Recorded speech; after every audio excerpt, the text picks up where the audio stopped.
We live in a world where data is becoming increasingly more and more important. So data is surrounding us everywhere because our ledgers are surrounding us everywhere. And as we've shown you in previous sections, is that the centralized ledgers are currently controlled by trusted third parties, and therefore trusted third parties control your data. In other words, you're using, for example, applications which you don't pay for by money, but you pay for by data. So I recently had, for example, a discussion at home whether to buy or not buy a product, which was just a face-to-face discussion without the use of any applications.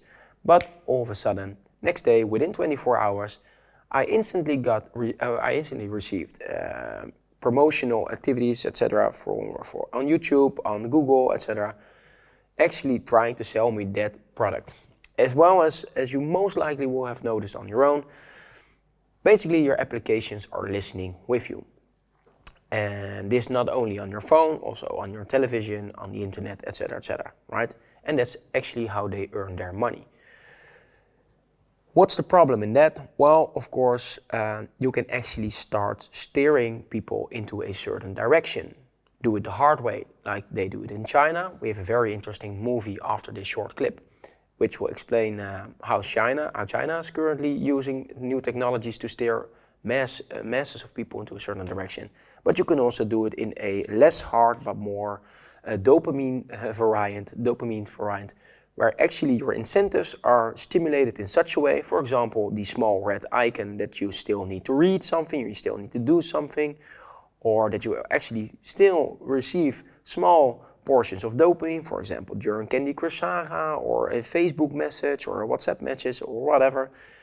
Bottom line here is they want your data, and if you don't, or if you haven't paid for the product, you are most likely the product.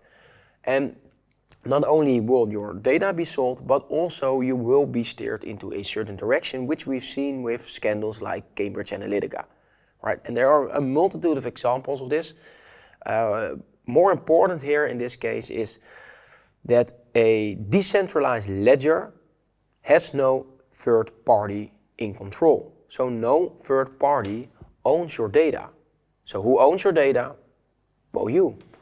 You will be owning your own data, and you will start deciding whether to send transactions or sell actually your data to a trusted party where you trust to handle. So for example, you have a bunch of serve behavior, you went online, your data is recorded, but you hold the private key, so you can actually send forward, okay, I'm going to sell to that person, I'm going to show that person my data, I'm going to show that entity my data, but they need to send me something in return.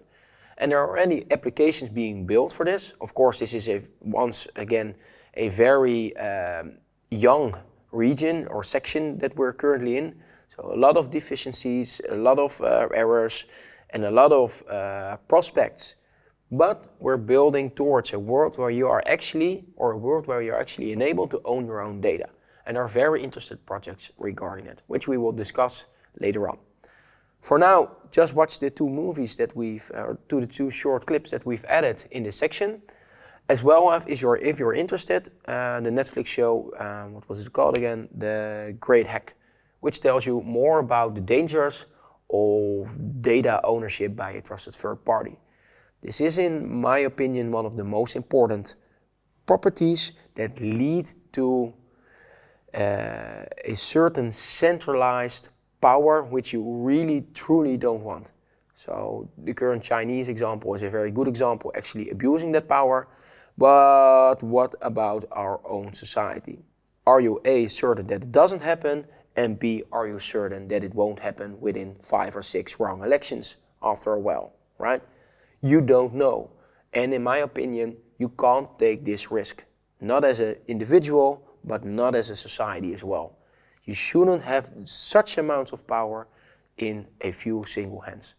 And that, ladies and gentlemen, is my final message in this section.